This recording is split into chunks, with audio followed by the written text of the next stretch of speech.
Notez bien ce qui est arrivé. Ces fils des prophètes ont dû entrer dans l'expérience pour pouvoir servir. Ce ministère particulier qui progressait était le ministère de la vie vainquant la mort. Considérons les choses qui sont citées, les eaux de Jéricho, le poison dans le pot, le fer de hache qui tomba dans le fleuve et qui a surnagé.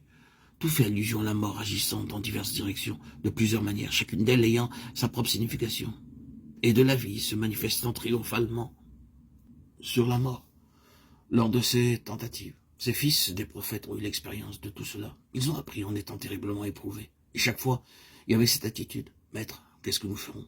C'est leur cri, sans cesse répété. Et il doit en être ainsi pour nous qui sommes aussi confrontés au même dilemme. Mais l'aspect essentiel, c'est que ce fut par les épreuves profondes et sévères que ces hommes ont éprouvé la puissance de la vie, de résurrection. De telle manière qu'ils ont peut-être pu être appelés fils des prophètes. Nous voyons que cela correspond à ce passage qui a été cité. Voici, moi et les enfants que l'Éternel m'a donnés, nous sommes des signes et des prodiges. Cela signifie quelque chose qui est en dehors du domaine humain, quelque chose de merveilleux qui ne peut être attribué qu'à Dieu. Ils sont là pour être des signes et des prodiges. Et les fils des prophètes, aux côtés d'Élisée, manifestent son caractère en apprenant à son école de manière expérimentale. Maintenant, nous sommes d'accord sur le fait que nous avons l'esprit, le ministère de l'esprit et le ministère de la vie vainquant la mort.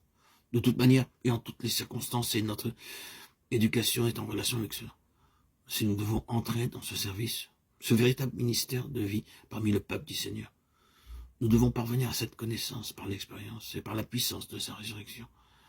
La seule chose qui puisse réellement servir, c'est cette vie qui triomphe de la mort. Maintenant, permettez-moi de le répéter, c'est par le témoignage, qui n'est pas un témoignage fait de mots, d'expressions, de doctrines, ni un système constitué par des vérités, des interprétations, de la pure phraséologie. Non, non, dans la vérité même, dans la puissance, dans la pleine réalité que nous devons être amenés constamment, non pas une fois ou deux fois, mais de différentes manières et en différents domaines, dans des situations où seulement Dieu pourra répondre aux besoins. Il est le Dieu de résurrection, qui seul peut ressusciter les morts. C'est cela, le témoignage, et ce n'est pas quelque chose dont vous pouvez entendre parler et vous en saisir. Ne vous y risquez pas. Si vous voulez être dans le cours du ministère de l'Esprit de vie, vous devez affronter le fait que vous allez être plongé dans des situations où personne ne pourra vous aider. Rien ne pourra répondre aux besoins, mais seulement Dieu lui-même. Cela arrivera plus d'une fois, et vous devrez dire comme le grand apôtre, afin de placer notre confiance en nous-mêmes, mais de la placer en Dieu seul qui ressuscite les morts. 2 Corinthiens 1,9. Quand le fer surnage, vous avez le témoignage qu'il y a une vie qui triomphe de la mort. J'aurais désiré voir les divers incidents survenus dans la vie d'Élisée, mais cela nous conduirait trop loin. Il y a cette constante manifestation de la vie triomphant sur la mort.